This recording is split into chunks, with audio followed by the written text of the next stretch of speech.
കഴിക്കാനുള്ളതിലുണ്ട്. ഞാൻ കഴിച്ചതാ. ഇതാ ഒരു സാരി. ഓക്കെ.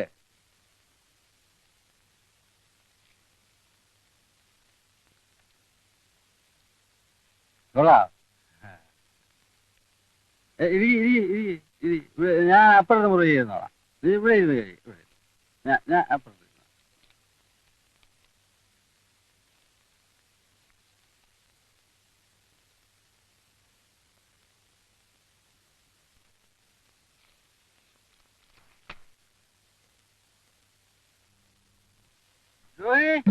ആ ഗ്ലാസ് എടുത്തോളൂ. മേശപ്പുറത്ത് തന്നെ ഉണ്ട്.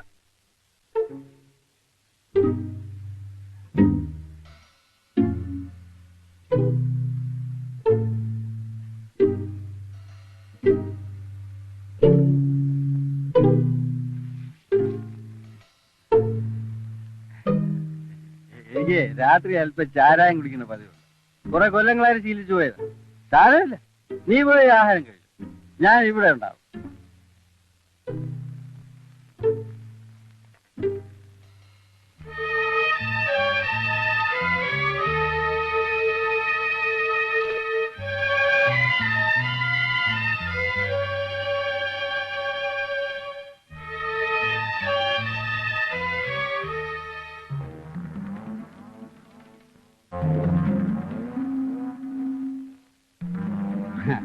കഴിച്ചിട്ട് മുറി അകത്തി കിടന്ന് തുടങ്ങിക്കോളൂ. ഞാൻ ഇവിടെ കിടന്നോളാം.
എന്നെ തൊടരുത്.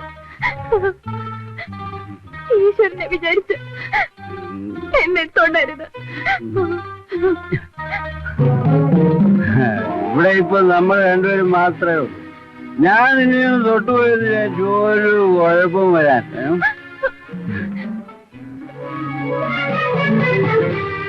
ഇതിനായിരുന്നു എന്നെ എന്റെ വീട്ടിൽ നിന്ന് വിളിച്ചോണ്ട് വന്നത്. അതിനിപ്പോ എന്തുണ്ടായി? ഞാൻ നിന്നെ കൊല്ലാനൊന്നും പോകുന്നില്ല. എന്റെ ഒരു ആഗ്രഹം. വേണ്ട, അത് വേണ്ട. ദൈവത്തെ ഓർത്ത് ചേട്ടൻ പോയി കിടക്കും. നീ ഒരു മണ്ടിയാണല്ലോ. ഇതിന്റെ ഒരു സുഖം നിനക്ക് അറിയാമോ? ഞാനിട്ടാ എന്നെ കൊന്നാലും ഞാൻ സമ്മതിക്കില്ല. ഇത് പെണ്ണെ, ഇതുവരെ ഞാൻ മര്യാദക്കാണ് എന്നോട് പറഞ്ഞത്.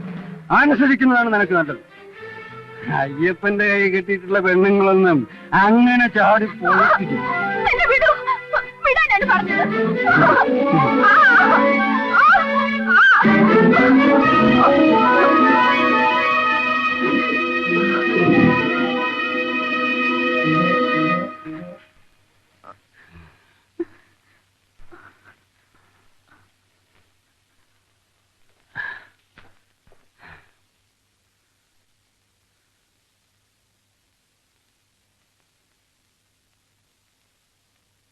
അന്നത് സംഭവിച്ചു. പിന്നെയും അവിടെ തുടരണമായിരുന്നോ? പിറ്റേ ദിവസം തന്നെ ഞാൻ അവിടുന്ന് രക്ഷപ്പെടാൻ ശ്രമിച്ചതാണ് സാർ. നാടകവും വേണ്ടെന്ന് വെച്ചതാണ്. പക്ഷേ നീ റെഡി ആയില്ലേ? ഡ്രസ് മാറി ഇറങ്ങടി. റിഹേഴ്സൽ നേരമായി.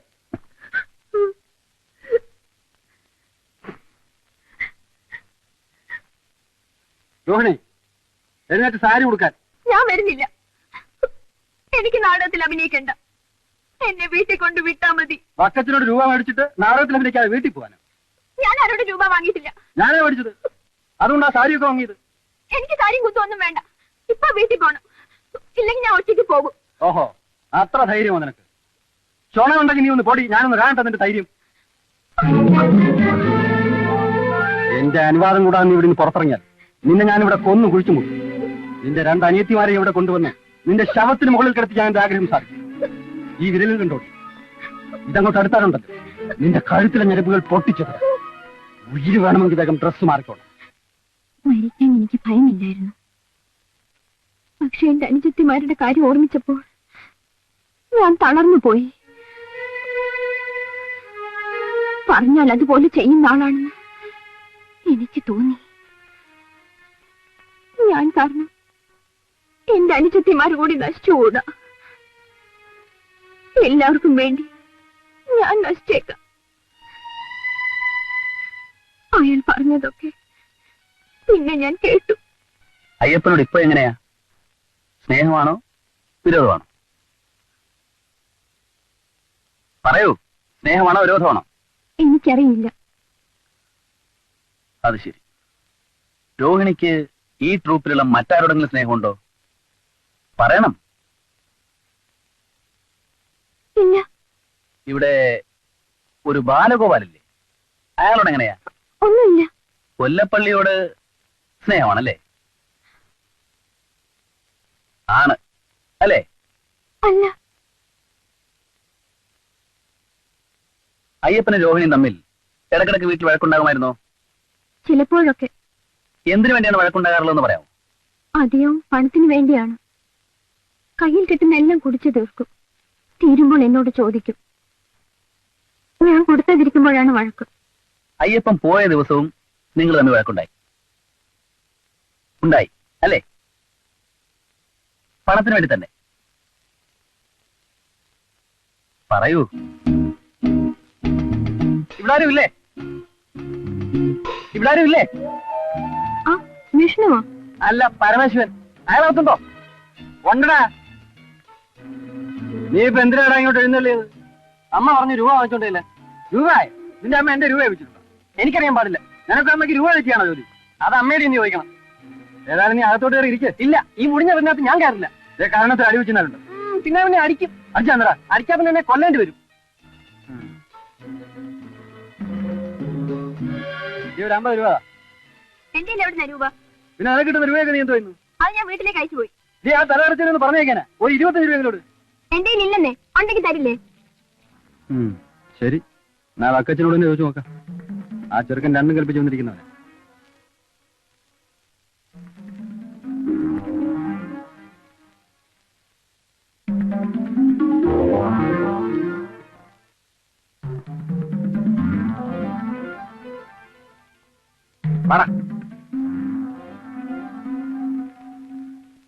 എന്നിട്ട് അയാൾ എപ്പോ തിരിച്ചു വന്നു? ഒന്നും മറക്കണ്ട. വക്കച്ചൻ രൂപ തന്നില്ല. ചെറുക്കനെ ക്യാമ്പിരുത്തേക്ക. നീ കുറച്ച് രൂപ നോക്കുള്ളൂ, അല്ലാതെ പോകില്ല. എന്റെ എല്ലാം ഞാൻ എങ്ങനെ തരാനാ? നീ നോക്ക്, കാണും.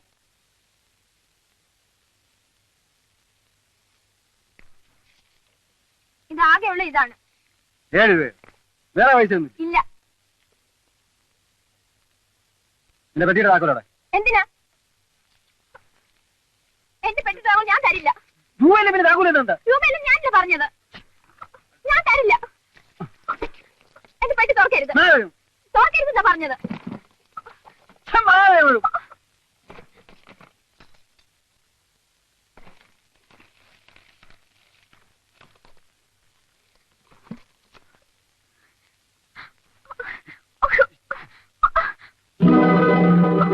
അയ്യോ, അതെടുക്കരുത്.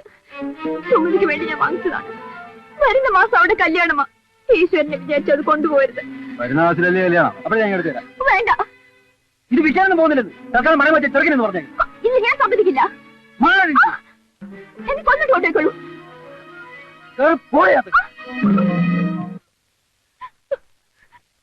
കമ്മൽ അനിയത്തിക്ക് വേണ്ടി തന്നെയാണോ വാങ്ങിയത്? അതെ, കമ്മൽ വാങ്ങി വെച്ച വിവരത്തിന് ഞാൻ അവൾക്ക് കത്തും എഴുതിയിരുന്നു. അയ്യപ്പൻ അറിയാതെയാണോ കമ്മൽ വാങ്ങിയത്? അറിയിച്ചാൽ അതും കൂടി കൊണ്ടുപോയി നശിപ്പിക്കും. ഈ കമ്മലിന് എന്ത് വില വരും? 650 രൂപയാണെന്നാണ് രാജമ്മ ചേച്ചി പറഞ്ഞത്. ബില്ല് ചേച്ചിയുടെയിലാണ്. അതാരാ ഈ രാജമ്മ ചേച്ചി? ഇവിടുത്തെ ഒരു നടിയാണ്. കയ്യിൽ കിട്ടും പോലെ കുറേശ്ശെ രൂപ അവരെ ഏൽപ്പിച്ചിരുന്നു. അങ്ങനെ വാങ്ങിച്ചതാണ്. ഈ രാജമ്മ ചേച്ചി ഇത്രയേറെ വിശ്വസിക്കാൻ കാര്യം? എന്റെ കഷ്ടതകൾ അറിയാവുന്ന അവർക്ക് എന്നോട് ഇഷ്ടമാണ്. എന്റെ വീട്ടിലെ കാര്യത്തിന് പലപ്പോഴും എന്നെ സഹായിച്ചിട്ടുമുണ്ട്. അയ്യപ്പൻ കമ്മൽ എടുത്തുകൊണ്ടുപോയ വിവരം മറ്റാരോടെങ്കിലും പറഞ്ഞിരുന്നു? ഇല്ല.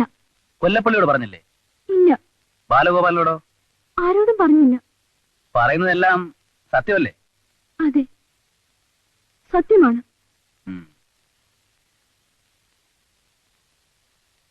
അയ്യപ്പൻ എന്ന കമ്മലുമായിട്ട് പോകുമ്പോ ധരിച്ചിരുന്ന വേഷം എന്താണെന്ന് ഓർമ്മയുണ്ടോ? എന്താ മറുപടി പറയാത്തത്? ശരിക്കും ഓർമ്മിക്കുന്നില്ല. ഒരു മഞ്ഞ ജുബ്ബയും കടന്നീലക്കരയുള്ള ഒരു വേഷ്ടിയുമായിരുന്നു. അതെ, അതായിരുന്നു വേഷം. സംശയമൊന്നുമില്ലല്ലോ? ഇല്ല സാർ, ഇപ്പൊ ഞാൻ ശരിക്കും ഓർമ്മിക്കുന്നു. അയ്യപ്പൻ കയ്യിൽ ഒരു ചെമ്പുവള ഇടാറുണ്ടോ? ഉണ്ട്. ഓൾ റൈറ്റ്, രോഹിണിക്ക് ഇപ്പൊ പോകാം. ചെല്ലപ്പൻ,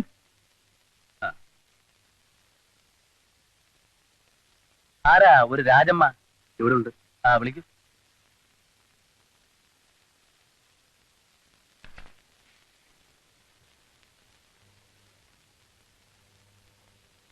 രാജമ്മ, അതെ. ഇരിക്കൂ. വേണ്ട, ഞാനിവിടെ നിന്നോളാം. ഇരിക്കൂ. എന്താ നിന്റെ ജോലി? ഞാൻ നടിയാണ്. അത് മനസ്സിലായി. വേറെ എന്തെങ്കിലും ജോലി ഉണ്ടോന്ന്? വേറെ ജോലിയൊന്നുമില്ല. ആളുകളെ തമ്മിൽ പരിചയപ്പെടുത്തുന്ന ജോലി ഉണ്ടോ നിനക്ക്? ആണിനെയും പെണ്ണിനെയും? അയ്യോ സാർ, സത്യം പറയണം. രോഹിണിക്ക് കമ്മൽ വാങ്ങി കൊടുക്കാനുള്ള രൂപ കൊല്ലപ്പള്ളി തന്നോ ബാലഗോപാല തന്നോ? ആരും തന്നില്ല സാർ. അത് അവളുടെ രൂപയാണ്. 750 രൂപയല്ലേ കമ്മലിന്റെ വില? അല്ല സാർ, 650 രൂപയാണ്. ബില്ല് എന്റെ കയ്യിലുണ്ട്. ഈ 650 രൂപ രോഹിണി എന്നാ നിന്റെ കയ്യിൽ തന്നത്? അത് ഒരുമിച്ച് തന്നതല്ല, പലപ്പോഴായിട്ട് തന്നതാണ്. നീ ആര്? നിക്ഷേപപ്പെട്ടിയോ? അയ്യപ്പന്റെ ശല്യം കൊണ്ടാണ് രോഹിണി എന്നെ ഏൽപ്പിച്ചത്. അയ്യപ്പൻ ഇപ്പൊ രോഹിണിക്ക് കത്തയക്കുന്നത് നിന്റെ മേൽവാസത്തിലല്ലേ? അല്ല സാർ, അയ്യപ്പൻ രോഹിണിക്ക് കത്തെഴുതുകയില്ല. അത് നിനക്കെങ്ങനെ അറിയാം? അവർ തമ്മിൽ എന്നും വഴക്കാണ്. അയാൾ പോയത് ഭാഗ്യമെന്ന് പറഞ്ഞിരിക്കുകയാണ് അവൾ. ആര്? രോഹിണിയോ? അതെ. രോഹിണി നിന്നോട് അങ്ങനെ പറഞ്ഞു? പറഞ്ഞില്ല, എനിക്കങ്ങനെ തോന്നിയതാണ്. അയ്യപ്പനോട് ഇവിടെ ആർക്കെങ്കിലും പ്രത്യേക വൈരാഗ്യം വല്ലതും? അയാളെ ആർക്കും ഇഷ്ടമല്ല. അയാൾ എല്ലാരോടും വഴക്കുണ്ടാക്കും. കുടിച്ചു കഴിഞ്ഞാൽ മഹാമോശക്കാരനാണ്. ശരി, നീ ഇപ്പൊ പോയിക്കോളൂ. നീ ഞാൻ വിളിപ്പിക്കും. ചെല്ലപ്പൻ,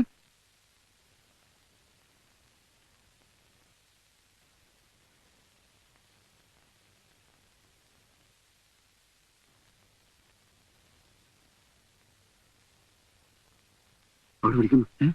എന്നെയോ? ആ, വേഗം കൂടിയല്ലേ. എന്നോട് ആ കമ്മലിന്റെ കാര്യം ചോദിച്ചല്ലോ രോഹിണി. അദ്ദേഹം അതെങ്ങനെ അറിഞ്ഞു?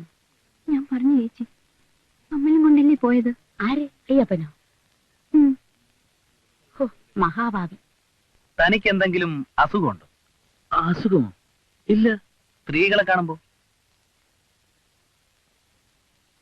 ആ, അത് എന്റെ ശത്രുക്കൾ പറഞ്ഞുണ്ടാക്കുന്നതാണ് സാർ. കാര്യം? സ്ത്രീകൾക്കെല്ലാം എന്നെ ഇഷ്ടമാണ്, അതുകൊണ്ട് പറഞ്ഞുണ്ടാക്കുന്നതാണ് സാർ. എല്ലാ സ്ത്രീകൾക്കും നിന്നോട് ഇഷ്ടം തോന്നാൻ കാര്യം? അവർക്ക് എന്തെങ്കിലും ആവശ്യമുണ്ടെങ്കിൽ എന്നോട് പറയും. കൈ കാശില്ലെങ്കിലും എന്നോട് പറയൂ, വേറെ അവള് പറയാറില്ല. പറഞ്ഞാൽ ഞാനോട് വാങ്ങിച്ചു കൊടുക്കും.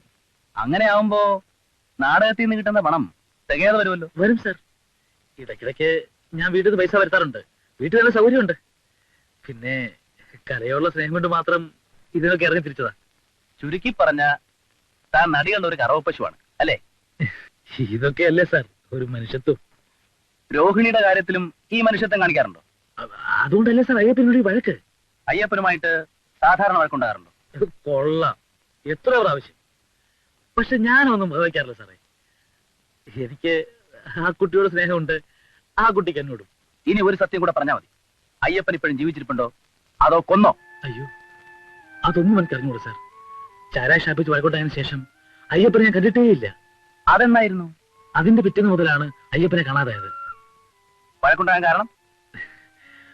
അത് ഞാൻ പറയണോ സാർ? പറയണം. എനിക്ക് അത്താഴത്തിന് മുമ്പ് ശകലം കഴിക്കുന്ന ശീലമുണ്ട്.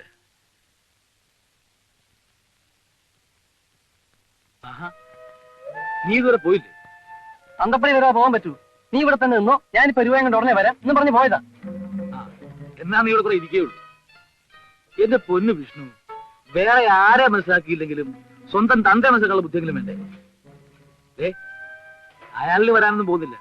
അയാൾ അപ്പോഴേ തോന്നി വഴിക്ക് പോയി കാണും. വെറുതെ നോക്കിയിരിക്കണ്ട, അയാൾ വരത്തില്ല എന്ന് അപ്പോഴേ ഞാൻ അവനോട് പറഞ്ഞതാ. പിന്നെ സ്വന്തം തന്തയല്ലേ, കാത്തിരിക്കാതിരിക്കാൻ പറ്റുമോ? അത് മക്കളോട് സ്നേഹമുള്ള എന്തായിരിക്കണ്ടേ? വിഷ്ണു, നേരങ്ങളാതെ വീട്ടിൽ പോകും. വീട്ടിൽ പോകണമെങ്കിലേ വണ്ടിക്കൂലിക്ക് പൈസ വേണ്ടേ? അപ്പൊ അതുമില്ല.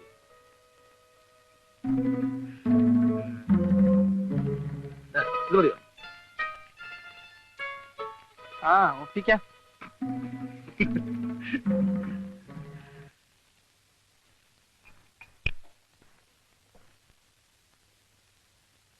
ആ വാല ഉണ്ടോ ഇവിടെ?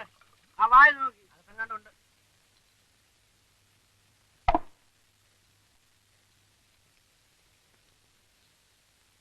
ആഹാ, നീ ഇവിടെ ഉണ്ടോ? എന്റെ മോൻ നിന്റെ ആരാ? എന്റെ മോൻ നിന്റെ ആരാ? അയ്യപ്പന്റെ എന്റെ ഭാര്യയോ? എന്റെ ഭാര്യയോ? അയ്യപ്പന്റെ ഭാര്യ അല്ല, അവൻ എന്റെ ഭാര്യ. ഭയപ്പാളി, എന്തിനാടാ നീ എന്റെ മോന് വണ്ടി കൂലിയും കൊടുത്ത് പറഞ്ഞയച്ചത്? അവൻ നിന്ന് കാലി അടക്കണ്ടെന്ന് ചെയ്തില്ലേ? ഞാൻ രൂപ കൊടുക്കാന്ന് പറഞ്ഞിട്ടല്ലടാ അവൻ അവിടെ നിന്നത്. എന്നിട്ട് ഞാൻ മൂന്നും നേരത്ത് പൊങ്ങാത്തവനാണ്, മക്കളോട് സ്നേഹമില്ലാത്തവനാണെന്നൊക്കെ നീ ആ ചെല്ലപ്പനോട് നിന്നോട് പറഞ്ഞില്ലടാ. നീ പറഞ്ഞാ അത് ഞാൻ ഒരു സ്റ്റൈൽ ഒപ്പിച്ച് പറഞ്ഞില്ലേ? നിന്റെ അമ്മയുടെ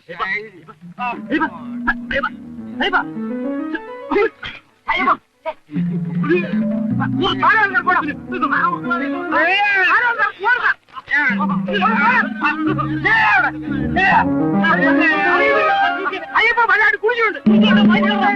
ആ കുടിത്തന്നെ എന്റെ വയസ്സ് കൊടുത്താടാ. നീ എന്നോ നിന്നെ കണ്ടോളാ. നീ ഇപ്പൊ പോ.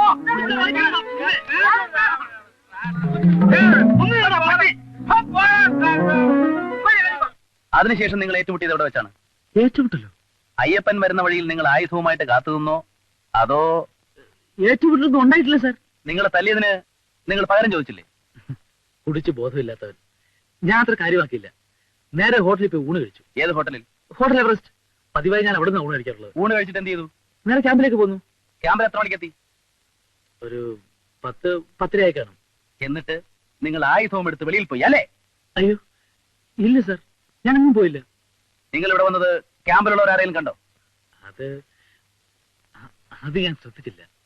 വന്ന വഴി പാവടിച്ചോട് തുടങ്ങിപ്പോയി.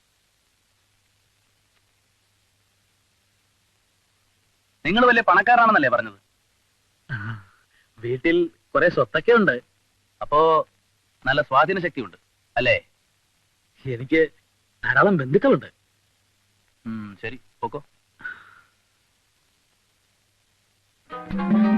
അയ്യപ്പന്റെ ശവം എവിടെ ഇട്ടിരിക്കുന്നു? അയ്യോ എനിക്കറിയില്ല സാർ. ചായ ഷാപ്പിൽ നിന്ന് കഴിഞ്ഞത് പിന്നെ അയ്യപ്പനെ ഇന്നുവരെ കണ്ടിട്ടില്ല.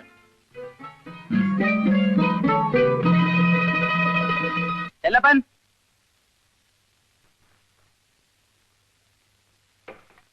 നീ ഇവിടെ തന്നെയല്ലേ താമസം? അതെ സർ. അന്ന് ബാലഗോപാൽ വിഷ്ണുവിന് വണ്ടിക്കൂലി കൊടുത്തു വിട്ടല്ലോ. അതിനുശേഷം അയ്യപ്പൻ ഇവിടെ വന്നിരുന്നോ? ആ, വന്നിരുന്നു. ഒരു അരമണിക്കൂർ കഴിഞ്ഞ് വന്നിരുന്നു. ചെറുക്കൻ എന്തിയെന്ന് ചോദിച്ചപ്പോ ഞാൻ പറഞ്ഞു ബാലഗോപാലൻ പറഞ്ഞു വിട്ടെന്ന്. ഉടനെ ബാലഗോപാലിനെ എവിടെ നിന്നെങ്കിലും കണ്ടുപിടിക്കുമെന്ന് പറഞ്ഞ് പോവുകയും ചെയ്തു. അന്ന് രാത്രി ബാലഗോപാൽ ക്യാമ്പിൽ വന്നപ്പോ ചെല്ലപ്പൻ ഇവിടെ ഉണ്ടായിരുന്നു? അയാൾ എപ്പോഴാണ് വന്നതെന്ന് എനിക്കറിയില്ല സർ. ഞാനന്ന് ഒരു 9 മണിയോടെ ഉറങ്ങാൻ കിടന്നു. അയ്യപ്പനെ കാണാതായതിനെ കുറിച്ച് ചെല്ലപ്പൻ എന്തെങ്കിലും പറയാനുണ്ടോ? അയാൾ തിരിച്ചു വരുമെന്ന് തന്നെയാണ് സാർ എന്റെ വിശ്വാസം. അങ്ങനെ വിശ്വസിക്കാനുള്ള ന്യായം? ഇതിനു മുൻപ് ഒരിക്കൽ ഇവിടെ നിന്ന് പിണങ്ങിപ്പോയി. കുറെ കാലത്തേക്ക് യാതൊരു വിവരമില്ലായിരുന്നു. ഒരു ദിവസം ഓർക്കാപ്പുറത്ത് കയറി വന്നു. ഇപ്രാവശ്യവും പിണങ്ങിയാണോ പോയത്? പുള്ളിക്കാരന് പോകാൻ അങ്ങനെ പിണക്കമൊന്നും വേണമെന്നില്ല. എവിടെ നിന്നെങ്കിലും കുറെ രൂപ കിട്ടി കാണും. എന്നാ ഒന്ന് സർക്കിട്ട് അടിച്ചേക്കാമെന്ന് കരുതിയിരിക്കും. ഏതെങ്കിലും ഒരു പെണ്ണും കാണും. പുതിയ ഏതെങ്കിലും പെണ്ണുമായിട്ട് അയ്യപ്പന് ബന്ധമുള്ള വിവരം ചെല്ലപ്പൻ അറിയാവോ? എനിക്കതൊന്നും അറിയില്ല സർ. ഞാൻ അയാളുടെ സ്വഭാവം പറഞ്ഞതേ ഉള്ളൂ. ശരി, ചെല്ലപ്പം പോയി കൊല്ലപ്പള്ളി വരാൻ പറയും.